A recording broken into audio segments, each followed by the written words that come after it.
What's up, people? This is Ruggedman, Rugged Deep Up. You know what you need to do? Quickly subscribe to Accelerate TV. So we can go chronologically. Go shoot. Okay. From beginning, just type. From beginning, I think once in the festival, how was Ruggedman created? Where did all of that come from? Who the hell was he? Ruggedman, beginning. Ruggedman was, there was no Ruggedman at first, really. There was Soul MC. This was in secondary school when I knew I liked rap music. I knew I loved music. I knew I loved, because I was always reading music magazines back then. Like there was Right On, there was Black Beat. Yeah. I haven't checked some Ebony magazine, Jet magazine. Some of you watching right now, if you can Google those things, you know how. Before Source, Seth. Before Source, of course, before Source. You understand? So I used to read all those magazines, and then I was Soul MC at first. And then while this was going on, I have an uncle into lyric, Uncle Jonathan Okeke. He sells cars. My name is Okeke. Yours? My name is Okeke. Go and check. It's probably your uncle. He has money. He sells cars. And car parts. Yeah, but it's not him. No. You know, if he had passed, I would say maybe he reincarnated, but he's still alive. So basically, he travels a lot. He will come back with VHS tapes of UMTV raps, as with Fab Five, with Ed Lover and Dr. Dre, and then he had other tapes with for Rap City, Fab Five Freddy, and so I just go to his house. I'll watch videos. Then I was watching rap videos, as they were dropping. Once he travels, I know he tells me he's traveling, and I tell him, don't forget. He never forgets. He comes back with like 6, 7, 10 tapes, VHS tapes of different types of musicals. I'll go to his house, I'll watch, and it's in the past. They can't arrest you for something that you did back then. So I'll go to his house, I'll watch some of the videos, and then I'll borrow like 5 tapes. Borrow 5 tapes. I'll borrow 5 tapes from him. Then next time I go back to his house, I'll return like 3 and keep 2. And then I'll take another 5, and then I'll return 2. I just kept going on back and forth like that, you know. Basically, I kept a lot of his tapes, you know.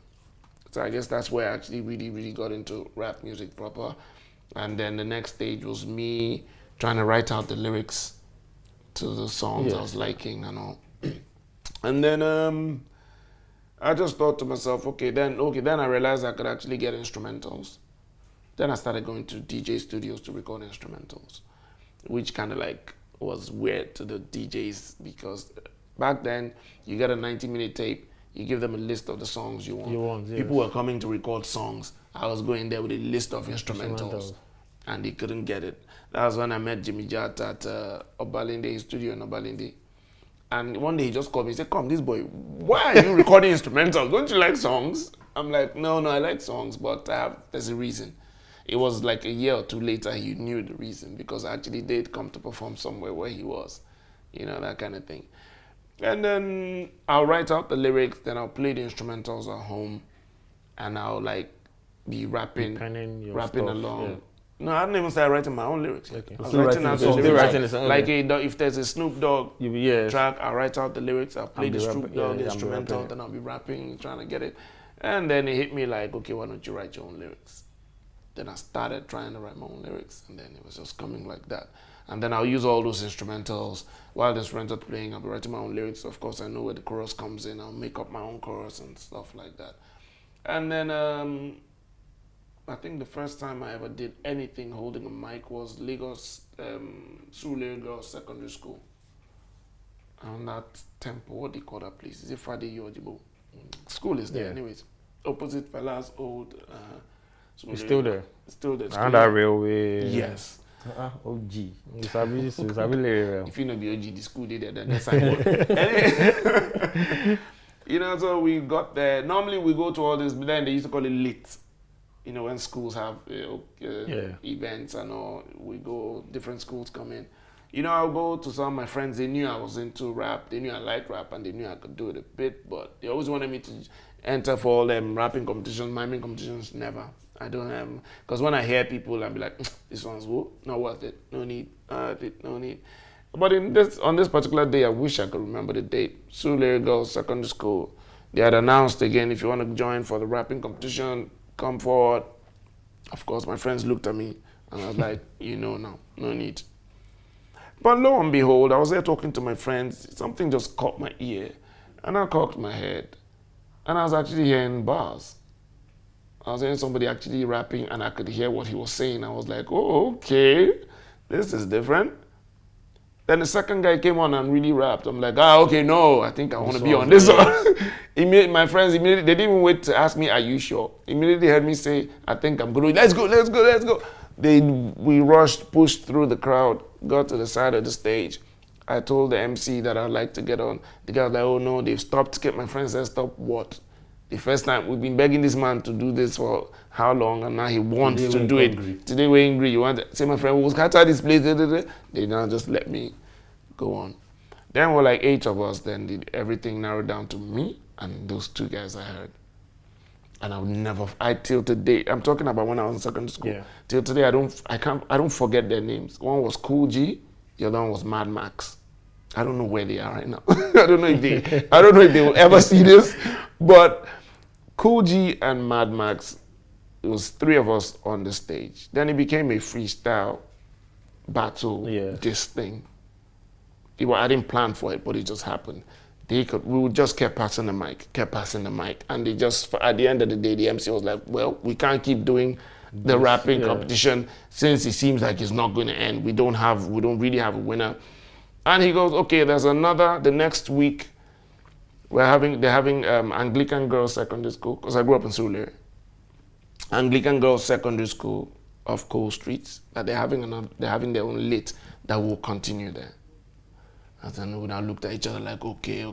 Shall see. Bro, I went home and I wrote 15 pages for the coming week. 15 pages. I think this was the very first time.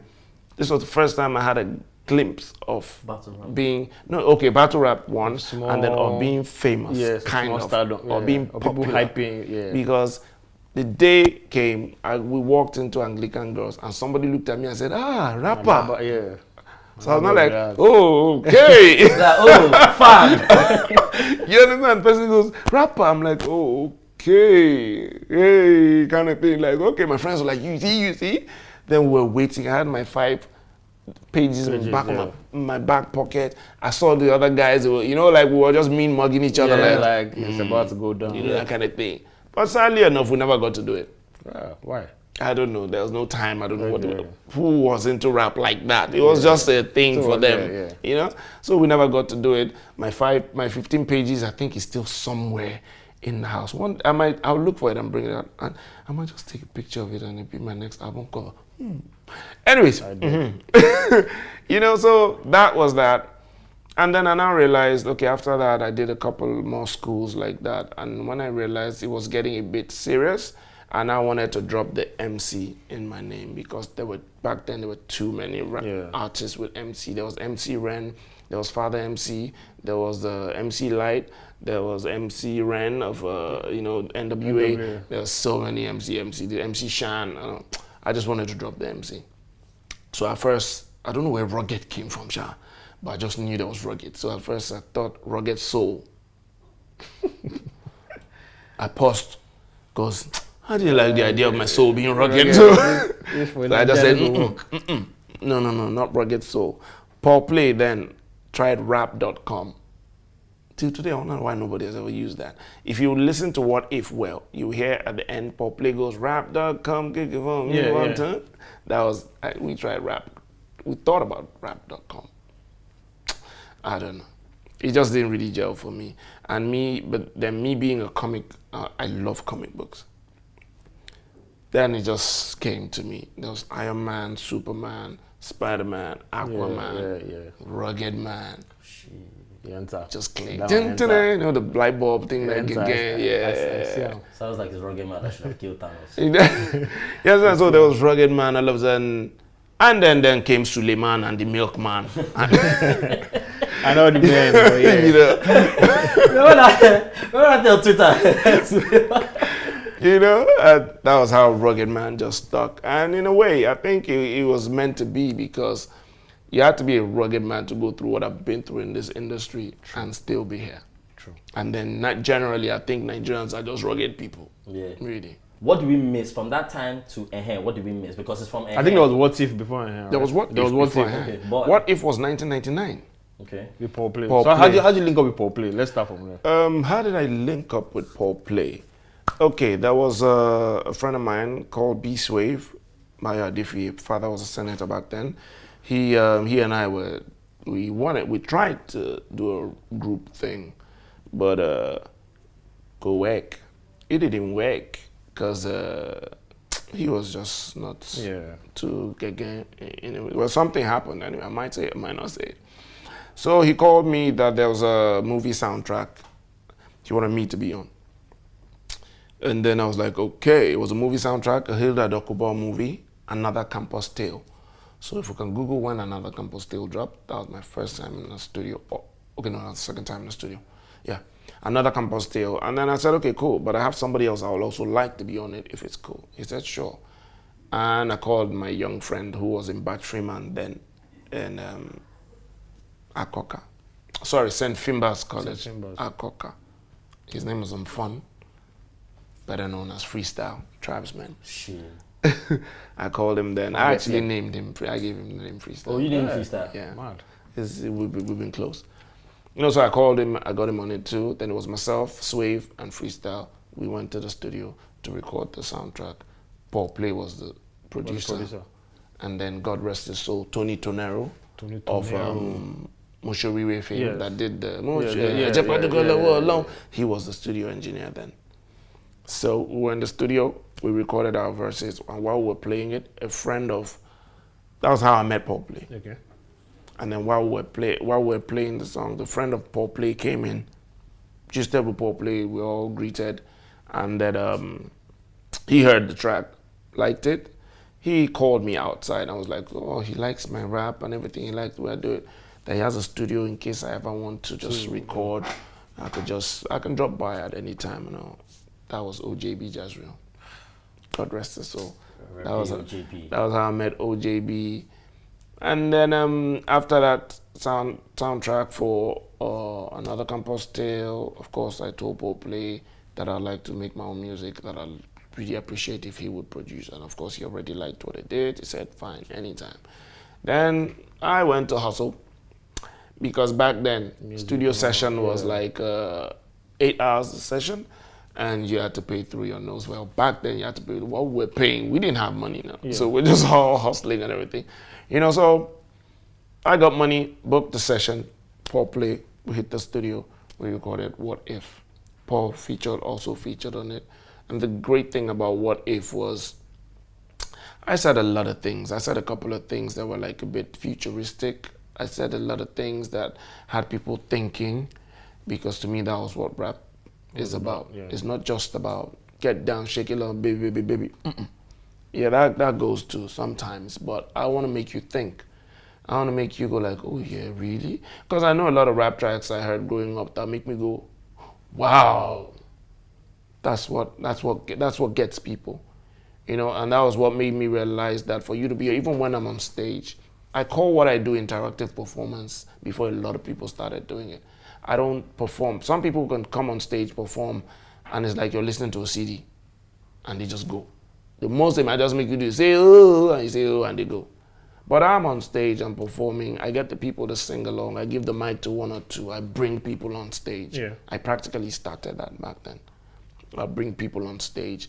And in a way, I kind of like almost started the whole using dancers thing too.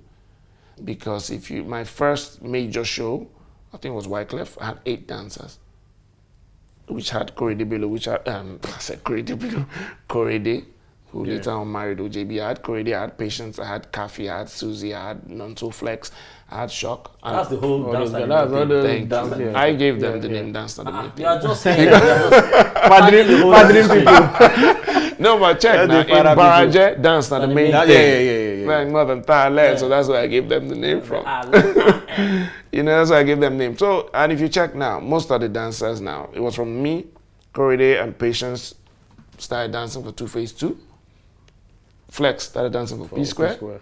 And Kafi started doing her thing. And of course, you know, I'll go to shows and I'll make clothes for them with their names on it. Yeah. Who was doing that then?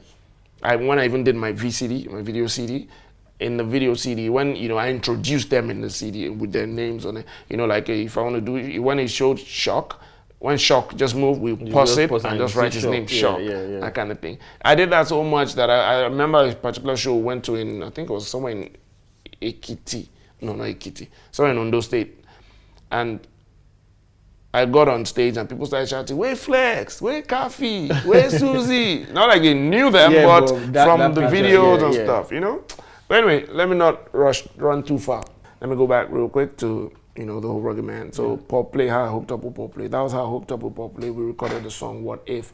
And in What If, I said a few futuristic things and some things that, you know, what I mean by, okay.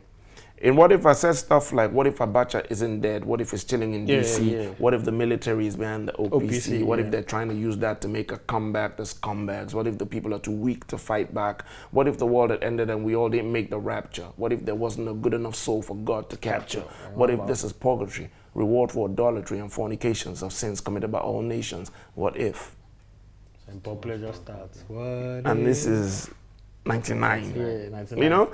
And then 2 weeks later, if you know rap, if you know hip hop, the group called Onyx. Yeah, Slam. That is Slam. Fredo Star now dropped a track called Fredo Star What had his If. own What If. No, Slam was the title of the song. This guy has ball. He has his own What If too. He now dropped his own What If 2 weeks or so after I dropped What If. And I think there were like 2 or 3 things I said in mind that he said in his. Yes. And that just kind of like gave it extra push. So anytime they play my What If on radio, they play his. Or if they play his, they'll play mine. So there was something to talk about. That's what I mean by that interactive thing. It's not about just dropping a song and that's it. You know, so that was how I met Paul Play, did What If. Even while we're recording What If, I also thought about a bit of commercial, a bit of the language thing. And that's when we also recorded a track called Go Go. And that was my first time. I go do you the thing, go go. That really didn't fly because people were more into it. Got radio play, but people went more for What If kind of thing. And that was the beginning of Ruggedman. Okay, so at what point did you decide that? When did you decide to go at everybody? Because this is how the OGs like today heard Ruggedman, but then when everybody else heard was Ehen, because you woke up one morning and decided to go at different. Yeah, like what did you see? Were you looking at like all these guys and you're like, man, these guys are wow. Let me like, what did you see? What was that moment? That light bulb moment? I will not lie. Okay, now remember when let me tell you a quick story. Yeah, sure. Then I'll tell you why.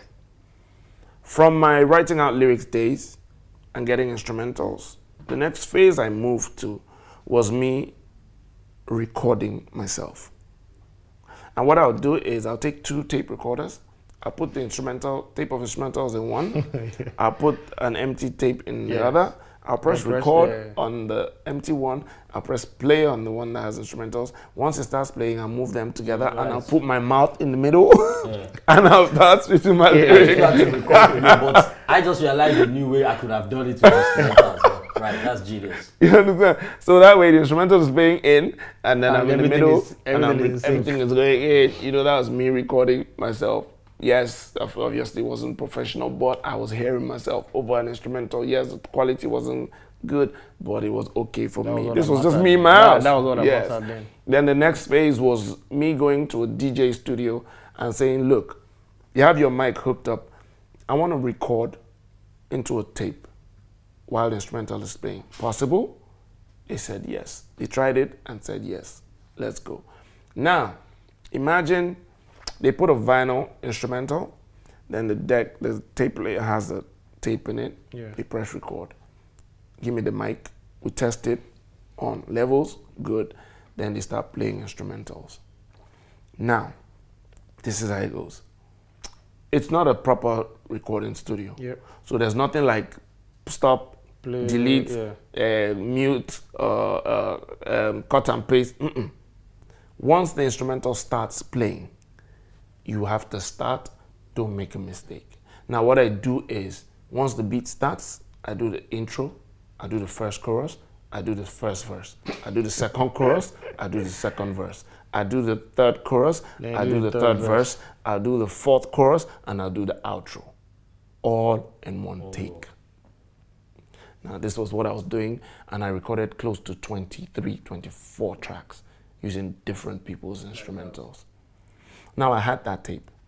I know if you find, I don't know, I think someone stole it, but we thank God. That was how I kept honing my skills. Now that was me playing. Then imagine how I felt when I heard some people drop an album doing what I was joking with. I don't know if you get now. Yes. That was, to me, that was what maintained it.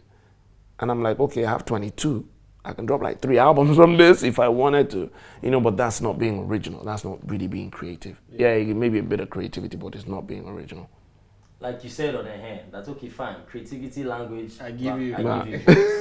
Bad lyrics. Bad. You were not fair at all. So that was part of what led me to doing Ehen.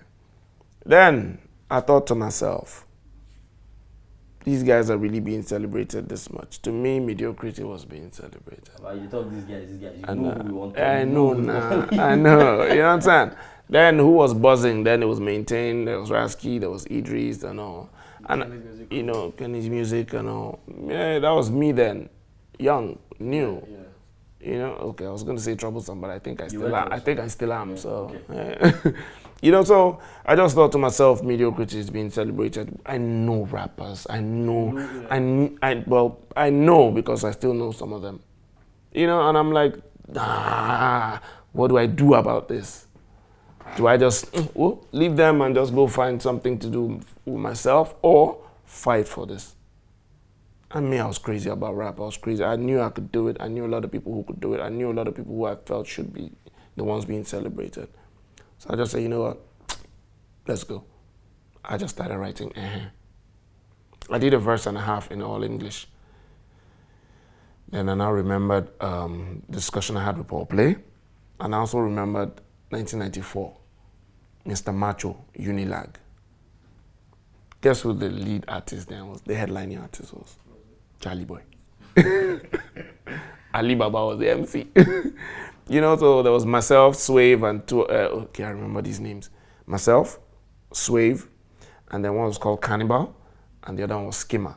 It was Skimmer and Cannibal, they were Unilag boys. They were supposed to perform at the show, but they wanted other people to join them. So Swave was in Unilag, he was the third, and then he called me. I went to meet them, I think it was in Fagua. And we all just gisted, everybody just rapped and everything. But while I was walking to their room in Fagua, somebody now told me, that there's some artists in one room. I said, who? Let me see. Then I opened the door and I stuck my head in. And I saw 2 guys just sitting there. You would just know that they were popular. You would just know they were popular. I just looked. And guess who they were? Jasmine Olofi and Lexi Do. Ex-Appeal. I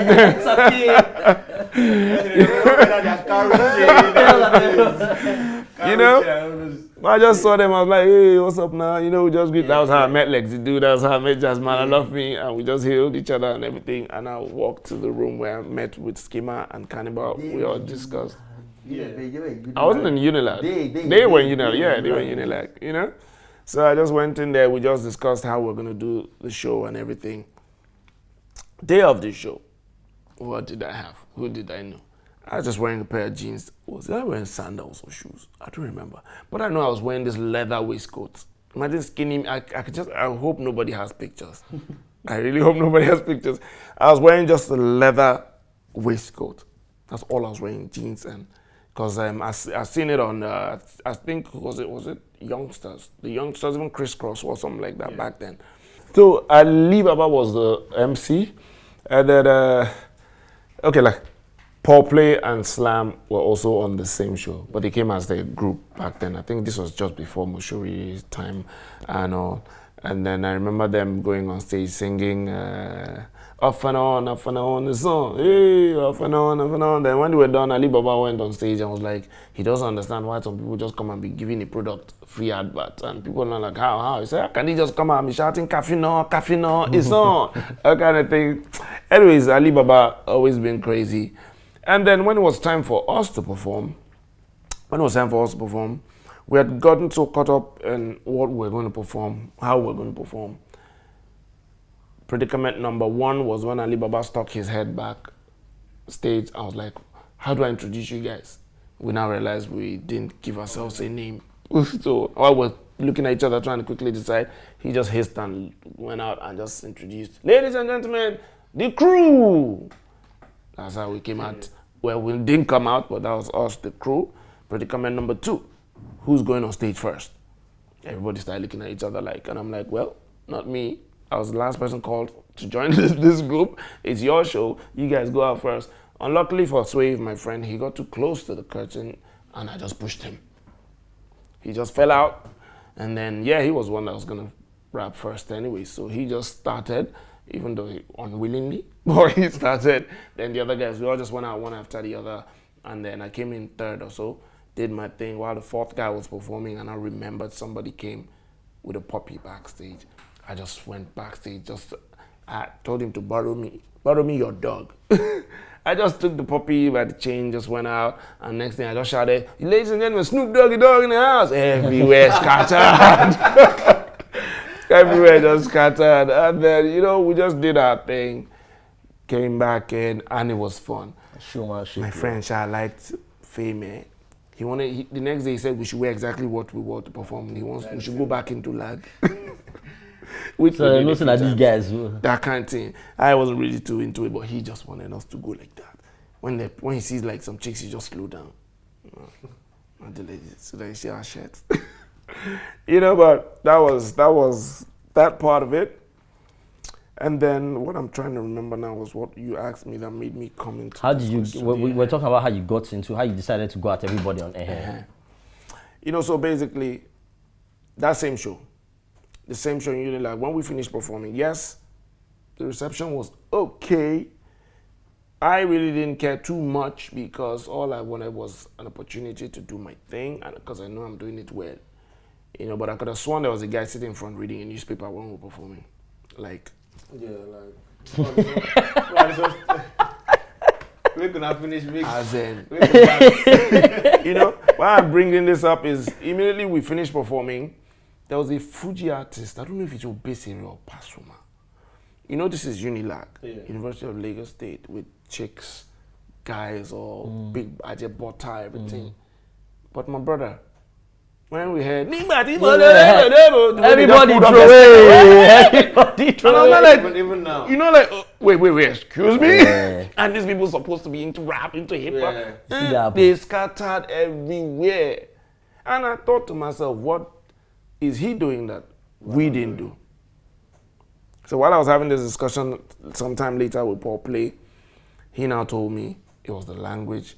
This is this man connecting to the people straight up in a language they all can understand. And which was what led me into my song Ruggedman Baba. I talked about, say Paul Play had a hand in letting me know what it would take for me to rearrange and eventually blow. Yeah. That was keep going. Finish that line. Finish that line to the end of that line. Keep going. Something. And Paul Play had a hand in letting me know what it would take for me to rearrange and eventually blow. While you sit around and talk shit, our elders mock our shit because of our too much metaphorical outer space type shit. Yeah. Then the end of the verse, you now talked about it that the only way to... The only thing we can make them know where your music come from in the long run, the fusion of grammar, your slang, and your mother tongue. Right. That was why... OG shit. Okay, so... Maybe that's where some beef, but we'll get to the beef part, but maybe that's where some artists held some kind of beef for you. Their business. Okay. So for why I brought this up is because that now made me go back and I started rewriting Ehen in Pidgin. Right. And adding a bit of Yoruba and Igbo where, just because I wanted Yamulika and Mr. Mama Chukudi and Mr. Ogbuefi and then Professor James to understand. Yes, as much as they say English is a universal language, trust me, Pidgin English is more of a universal language. Because even the Russian, the German, they will tell you, I know it's not good. You're not good. It's Pidgin. You understand? So I just started doing that. And then, of course, I know Nigerians, they love to laugh. Nigerians love to laugh. They love humor. And Normalos had a show then, God rest his soul. R.I.P. Normalos. Called Groovoids. It was on a show called Groovoids on NBI back then. I was about to say that was on TV. You know that? Yeah, it was on TV. NBI. Groovoids was on NBI then. It was Normalos and Tipsy Dog. I wonder where he is. I went to meet Normalos and I told him, dude, there's a track I'm working on. It's a track, but it's a track. You know, it's a track I believe was going to cause trouble. It's going to bring trouble. You know, I didn't know the magnitude of the trouble, but I just said it to talk. So I practically made him sign a verbal undertaking that he willingly joined this movement, that he will not come back and sue me in any way. And he was down with it. And I thought, okay, what type of hook can we do? Or can we add to this that will make people really feel it? And I think we're trying to come up with something. Then it just hit me. What's one exclamation that everybody uses? Almost, you use it like 100 times a day. Ehen. You understand? Somebody even did a skit one time that ehen can be used for ehen. That reminds me. Or when you want to get in trouble. When you're in trouble.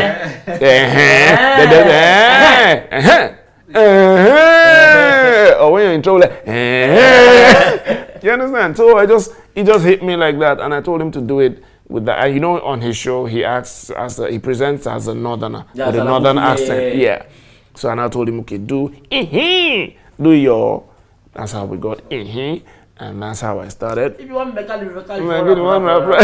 nonsense. Nonsense.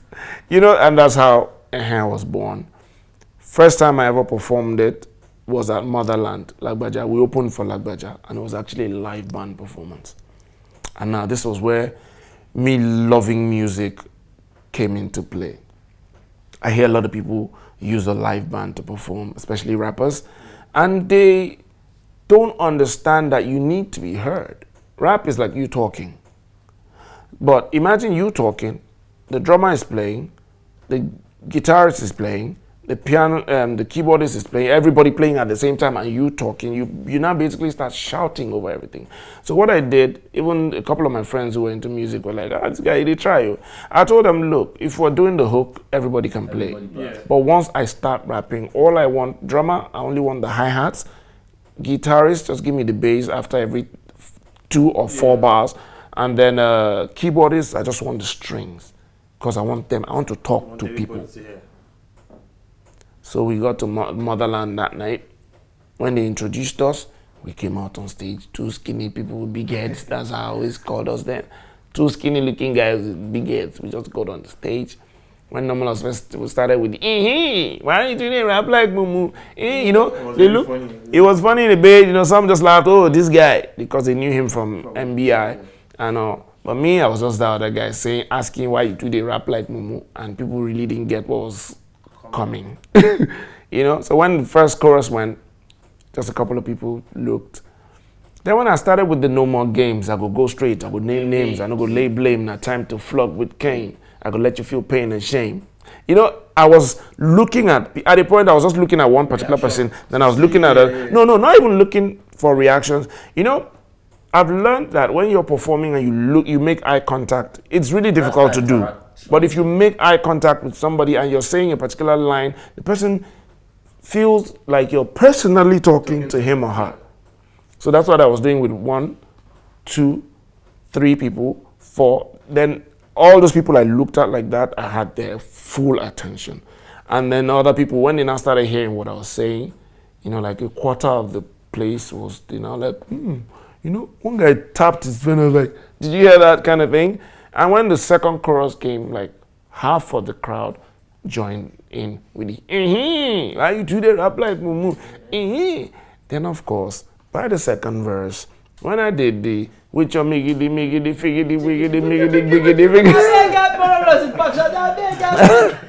I could, on my life, yeah, There was a guy who was in front. I saw him. He laughed and fell over to the front seat. That was the funny line. That particular part, he laughed and fell over. You know, and for the more people who were responding, the more my confidence was growing on the stage.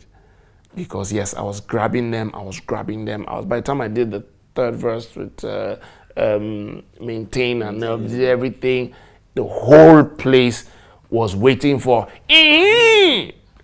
When he came the third time, everybody was, trust me. And of course, we didn't really, how many radio stations were out then? How many TV stations were out then? But trust me, the word of mouth was what blew Ehen. You know, Lagbaja is a Friday thing. Yes. So by Saturday, the whole of Saturday, Sunday, people were talking about it. And you know, it's mostly universities that always come for. So Yaba Tech, LASU, Unilag, the word was spreading. And by I think it was a week or so after that I released the song officially. So it was just everywhere. All the press people. There's a hot song going out, or this guy took on. Man, there's a guy, you know, Nigerians, they like trouble now. One guy, don't finish there, don't finish them. And who is the guy? Who is the guy? Was also another question. You know, so all of a sudden, yes, it was happening. The buzz was building. And by the time the song dropped, boom. It was just like having petrol on the floor and somebody just struck a match and it just went like that. When you do something today, feedback immediately is social media and stuff. Back then, after dropping that, what was the feedback? What was the backlash, the feedback? How did it now go? The feedback was me walking into a place and people go, they say you're the one that did that song. And I was like, what song? They go, I don't know that. You mean everybody. Yeah. But what you did was not, if it's a fan of one of the artists, what you did was not good. Now, why would you be doing that? But the song is tight, but you know, mine was, I was happy they even were talking about it. And then I was even double happy that they will still end the conversation, or somewhere along the line, they will still say, the song is good, sha. But if I don't do it like that now. You know, but for me, sincerely speaking, I felt Ehen would be my only track that I'll release. Because I was going against the powers that be. Did you know it was going to be that big? No. To me, I just thought after the song comes out, maybe 2 weeks, 3 weeks to a month, they'll just do something around, pull me and throw in one corner. And then the last things you'll ever hear about me, or once in a while, will be, there was one guy that time that dropped one song. I know you and Idris are cool now, because I've actually heard the story of how you guys squashed the beef, and of course, we now heard the song together. Have you heard how we squashed beef? Yeah, I've seen the interviews. Oh, the baby, his baby. No? And you said it now. He's a stalker, you know. I've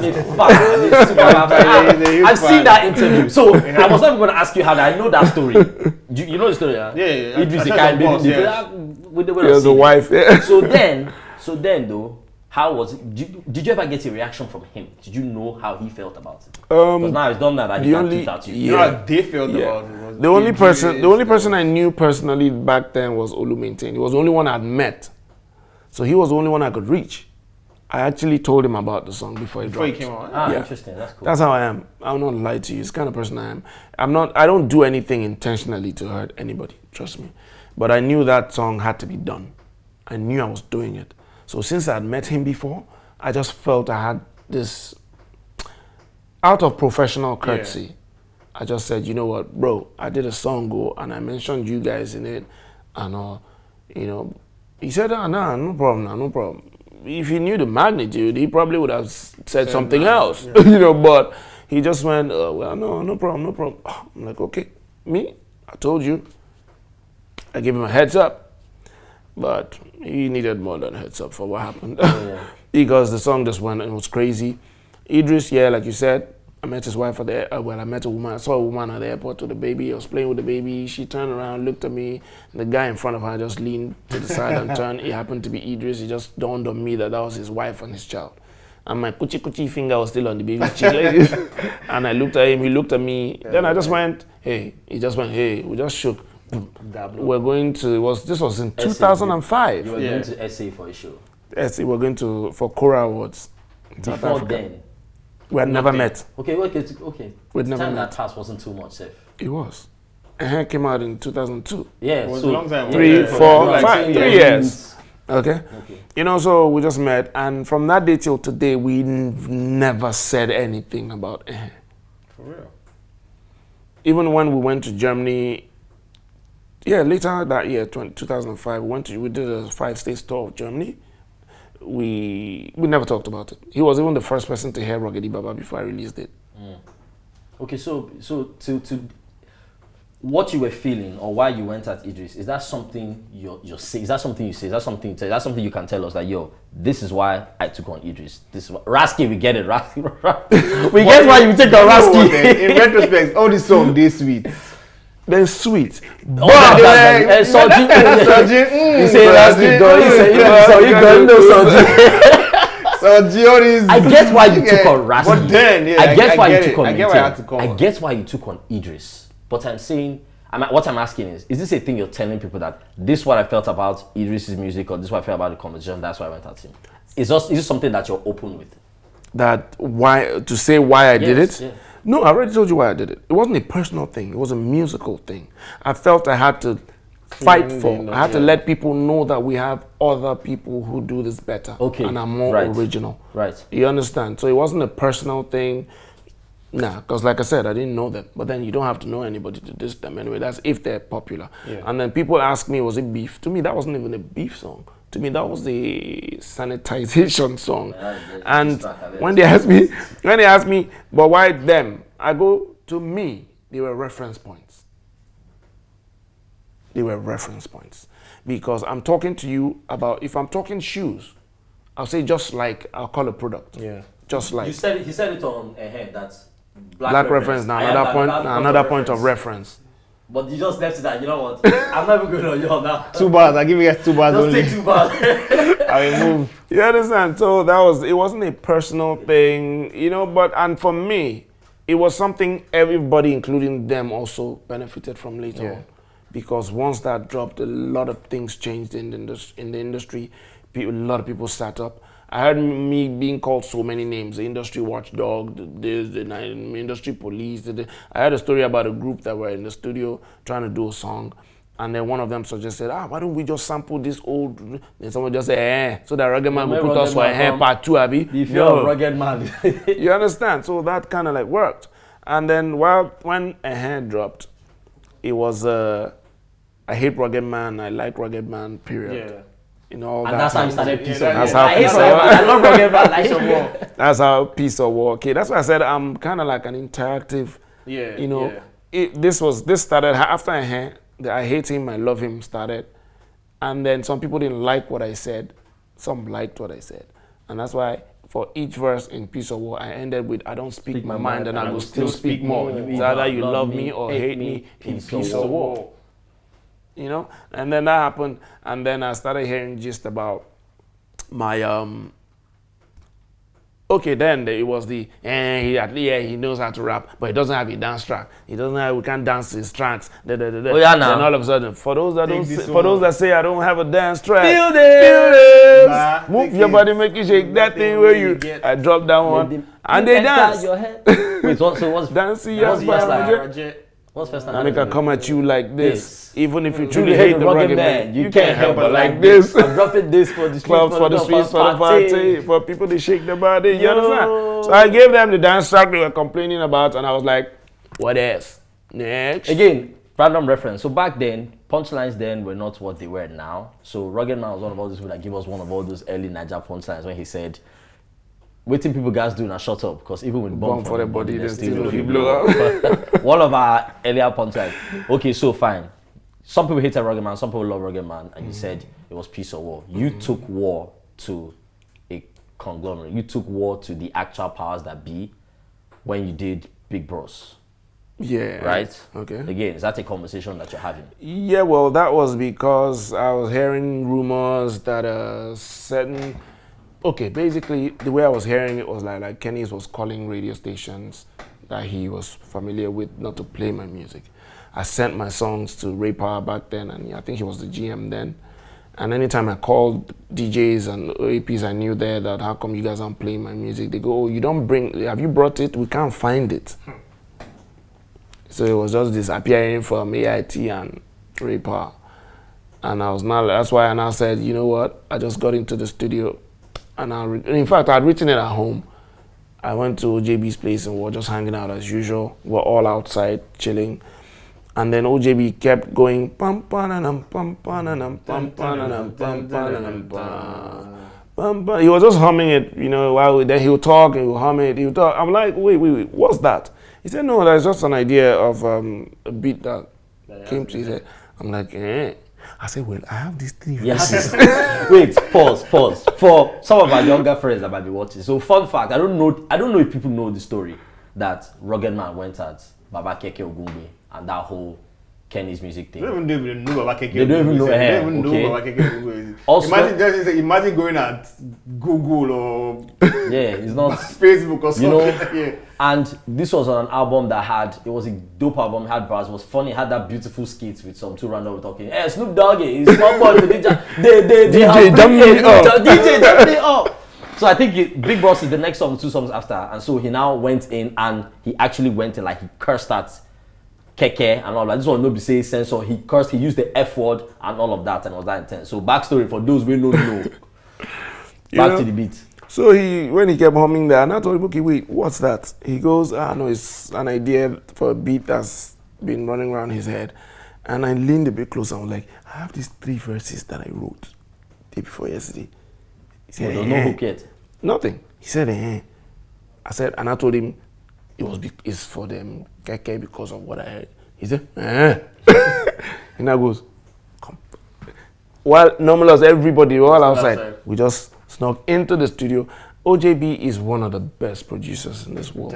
Definitely. You know, it's God rest his soul. It's just so sad that to me he didn't reap what he sowed. That's what I believe. From that small studio in Gbaja, number 4 Gbaja, that's where African Queen, everything you can think of came out. There was a particular year that they did the top 100 songs in Nigeria. Was it December? OJB had like half of it. More than half of it. Then my mom was, I be Botaki that time. So then, like, anytime we drive past that place, maybe like to school, and then we'll not be looking out for like which artist to be outside. Two-Face.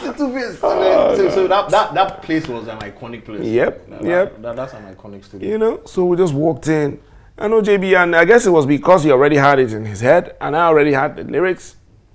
It took OJ. He now said, okay. He now goes. He put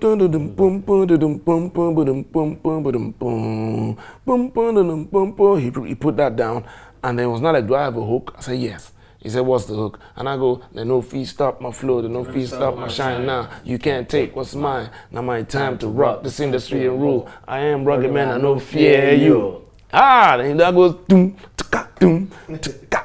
Then when he put that bass line, everything to make the beat, OJB took like 4 minutes. He made that beat in like 4 minutes. That's why I keep saying maybe it was because it was in his head already, and then he liked what he was hearing from me. And when I did the first verse, he stopped and looked at me like, this boy. Then he now goes, you understand? It took him like 4 or 5 minutes to do the beat. It took me like less than 10 minutes to voice. Was it anger that was driving you? that level of efficiency? I would say maybe a bit of anger, but I was inspired. You see, that's the thing I tell people. If this person says he hates you, don't just eat yourself up. Don't keep the anger inside. If there's a way you can let it out, let it out. Look for a way to channel that anger and turn it into a positive thing for you. That's what I did. I put it in a song, and I was lucky to be with an OJB that could interpret what I wanted. He made the beat. In less than 10 minutes, I'd voiced. Tops, that song, Big Bros, took us less than 20 minutes to turn out. And we finished it. We played it like 2-3 times in the studio, and then he just shut down everything and went out, and we're laughing. Nobody knew why we were laughing. Just caused trouble like that. You understand? We were there, you know, we would just be gisting with everybody else. He now go, pum, pum, pum, pum, he now looks at me, he now shake his head, he now laugh. You know understand. You know, we now laugh. It was by the time I got back to the studio the next day, you know when you're walking into a place and people are looking at you like, you don't start again. You don't start again. He had played it for them over there. So you don't start again. I was walking in, you know when you're walking, the people are looking at you like, this boy. You know, everybody was looking at me. I think it was Jafar that saw me. I was like, boss. I said, what's happened? He said, would you be playing for us? You know, and that was it. Next thing, I dropped it, and boy, It was just like adding, you have injury, you know, just bring that while they're waiting, you just add on down, while they're still eating that up, you just add on. I just kept going and going and going like that. But nobody reached out to you? Well, nobody reached out to me per se, but I heard talk. I heard talk, you know, then the disclaimer started, no, we didn't do that, we're not doing that, but song was done, song was out, you know, that's my. And back then, what you say in music was more powerful than what you said. Yes, how many people do you want to explain to outside? You know, that's what a lot of people don't understand about music. Music is a powerful tool. If you if you preach the right thing with it, it goes, you know, really far. And then if you preach negative stuff, it goes really far too. And then God help you, whatever effect that has. So you guys cool now? Who? It's Keke or I want to believe so. I'm cool. I'm cool because I've done their shows. I performed at the shows like one or twice, Kenny's Music and Friends. I've performed at the shows. If they still have anything against me, hey, but as far as I'm concerned, I have nothing. All that happened then, look at me today. They were like the biggest. In fact, they're one of the pioneering record labels in Nigeria. They did a lot. No matter what anybody thinks, they did a lot for the Nigerian. No matter what Ruggedman said. They actually have the highest. No, wait, today, I feel like we should do a whole list of. Are you cool? Okay, we know you're cool with Idris. But I'm not sure about Kenny. Who again? I'm cool. Maintain was at my. I was in Rasky's video afterwards. Maintain was at my birthday party. We're cool, really nice. Oh yeah, Nice and I have done 2 tracks now. Right. We did Ruggedy Baba, then later on we did Religion. Beef? Yeah. No. Ruggedy Baba was before the beef. We did Religion after the beef. So you're flying high. Best rapper in Nigeria, everybody likes you. Then this guy called Mode 9, the Mode 9 beef comes at you. How did that feel? It was normal. It was natural. It was expected. Like how would I put this now? My friends always tell me. What's caused that beef first? Till today, I don't know, my brother. That's what I'll tell you. Because to me, he was a wonderful rapper, or he is a wonderful rapper. That I know. Everybody were all doing that. But you guys did something one time that you put him on. You did. You helped one of his videos. I was in his video. I was even shooting. I was shooting his video. I know that story too. Thank you. The NEPA took lights. They did not put him in front of the TV. Turned on the TV and made him put his face on the TV so the light was effect. Yeah. I can't remember that video. I did try. Yeah, I can't remember it too. I don't know. Then I've always been trying for videos like in Ehen. Myself and OJB, we kind of like directed the video. Then the band's first ever song, Kiss Me Again, I featured on it and I directed the video too. With saxophone. Yeah, harmonica. Yeah, they had you guys had like a compilation album. I can't remember. Yeah, Silver Tones. They had Tongulo on it, had Ehen on it, had Kunle Normalos Harmony. Yeah. Then so I directed that video and that was the first time. So you were cool with him at first. Cool. Yeah, I was cool with him at first, and then when, of course, I'm a rapper, so when I hear tracks, when I hear people talking to me but indirectly, you can't tell. I can tell. So I heard a few of his tracks talking to me indirectly. On Kraftwerks, there was a few subs. Yeah, and I couldn't understand it, and I'm like, well. Bro, I'm busy. Because basically, I was up there and I was busy. You were busy, yeah. I was busy, trust me. And what's that saying that if you stop to throw stones at every dog that barks at you, and then talk less of the one that's not even that's backing you and backing. Yeah. That's how I saw it. Wow, you're still doing. You can't help yourself, can you? Backing and backing. Punchline. No. But just imagine if a dog is facing you and backing at you, it's you. Yeah. There is now whether you will be the one to decide if you want to throw stone or do a shish or not. Yeah. But when you hear backing, you turn and the dog has his back to you. Yeah. You don't bother about it. So I just kept on doing my thing, and I kept hearing subs, and of course our hip hop people. Rugged, he was talking to you. Yeah, he was talking to you. The way I do my thing, yeah? That's why when I did, if you remember correctly, I named names. When I did Big Bros, I went all out. You went to everybody. So, I don't do subs if I want to talk to you. And I don't respect anyone who does subs to talk to me.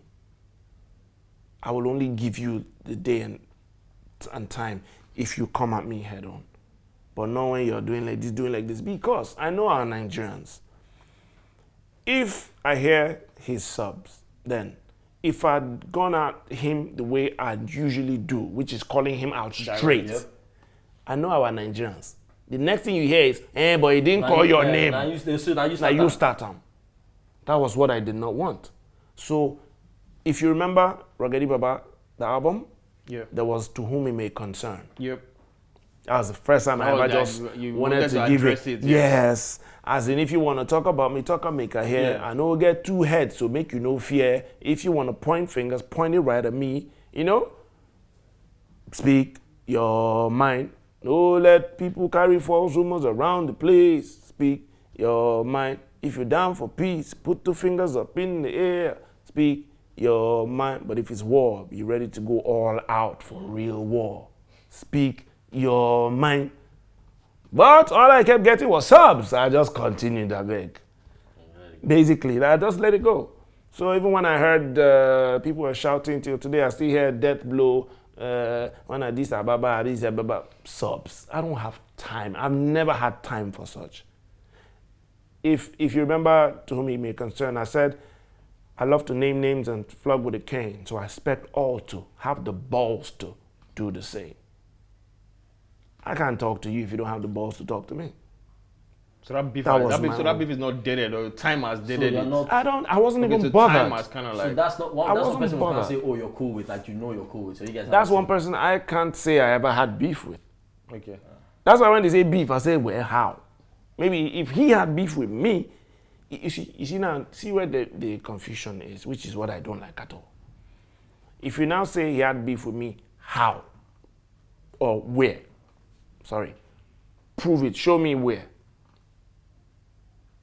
I don't know if you understand. Yeah. Show me where. But you've talked about Ehen, you've talked about Big Bros. We just hit everything. Boom, boom. This, you called Kenny Rasky. This.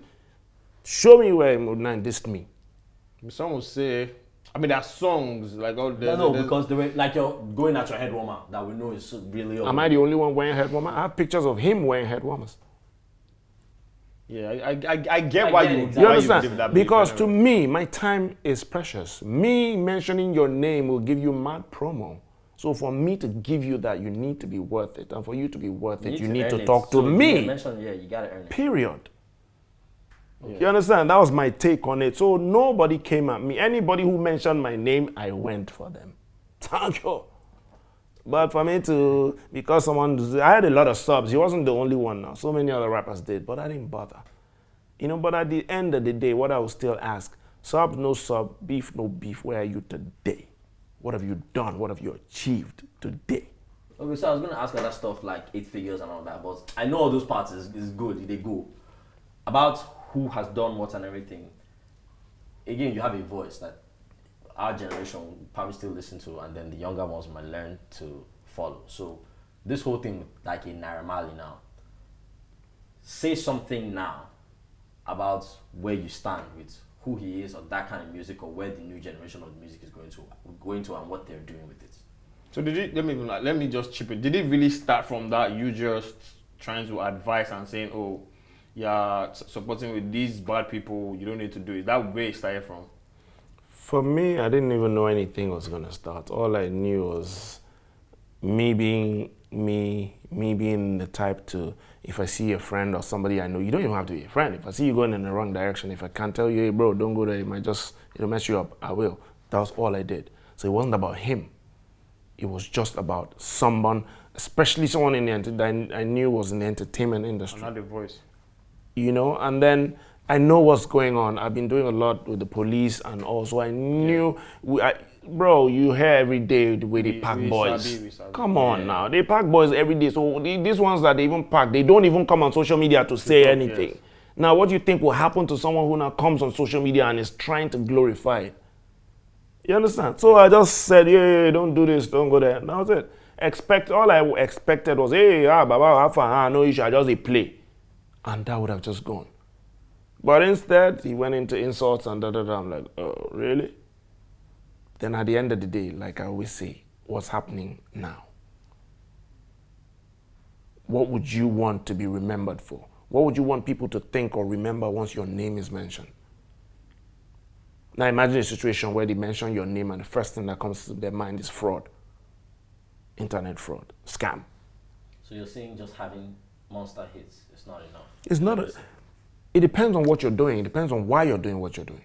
Are you into music because you just want fame and money? Meaning you can do almost anything just to maintain. Because there's so many people on social media who do almost anything for buzz. Yeah. And then there's some people. I can't go naked, though I've thought about this. I'm just joking. But I can't go naked because I want social media buzz, or because I want to be... You want to release a single. Or because I want to be seen as relevant. Some people, sometimes they misunderstand what being relevant means. When you're relevant, well, okay, or should I say, what do you want to be relevant for? Do you want to be remembered, oh, that girl that went naked? When they see you, hey, the girl that went naked. So how would you feel? Would you go, yeah, it's me? Or they say, oh, that's the guy that's helping people, saving lives. Hey, guy. Then you be like, hey, what's good?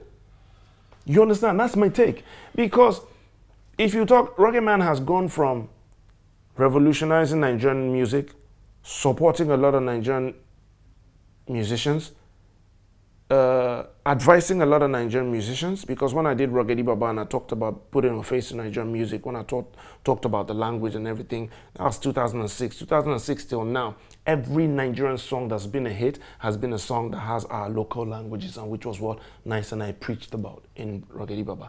And then I've gone from that now. Now, if you talk Ruggedman, yes, you talk about all these other things, and then you also talk about how he uses his voice, uses his platform to talk, to fight injustice, to fight police brutality and all. What do you want to be remembered for? I'm not doing all this because I'm the best human being. I'm not saying I'm flawless. I'm not saying I'm a saint. I'm not a saint. We've all done stuff. You understand? But what will you be remembered for? So me talking to a Naira Marley, or I can talk to anybody and try to get them, steer them away from something I think is going to put them in trouble. It's not because I was looking for beef or anything. No, that doesn't matter. So that just when... Yeah, this is another one I would say, if they say what's caused the beef, I don't have beef with him. It was just, but at the end of the day, yes, he got a lot of followers. Yes, a lot of people are shouting whatever they're shouting in support of him. But when you see pictures of him in court, how many people do you see around him? Just him. Do you see people outside the court shouting, making noise, holding up placards? No. But all this could have been avoided, I think, because I don't know what I don't know how long EFCC had been watching anybody or anything, but all this, I believe, could have been avoided if he had just calmed down and just left all that. Yeah. Even if, see, we're all human beings. You all don't know what I do when you don't see me. Yeah. I don't know what you do when we don't see you. But what you put out on social media is what people see. So what are you putting out? If you choose to put out that you're a fraudster or you're a killer, or you're obviously, it'll have its repercussions. But if you put it out, if you choose to put out, stop the violence, don't stamp on our human rights, help people, you'll be seen as that. Obviously, I'm not a Malian, so let's keep. Well, no, I'm a Nigerian. I'm just. Okay. I'm a Malian. I'm a Nigerian. So what's Ruggedman into now? What's next for Ruggedman? Next for Ruggedman, I started my foundation concert this year, 2019. I did a foundation concert. What I did foundation concert to celebrate entertainers who laid the foundation for Nigerian contemporary music as it is today. So I did Plantation Boys, Remedies. So the foundation concert was successful. Celebrating entertainers who laid the foundation for Nigerian contemporary music as it is. We did it 2019 this year, and of course we're already prepping for the 2020 edition, which will be bigger and better by God's grace. And of course, I have my 20th September Wears clothing line. I have new designs in the works. A lot of things. I'm doing a lot of groundwork from now to a lot of things will kick off in 2020.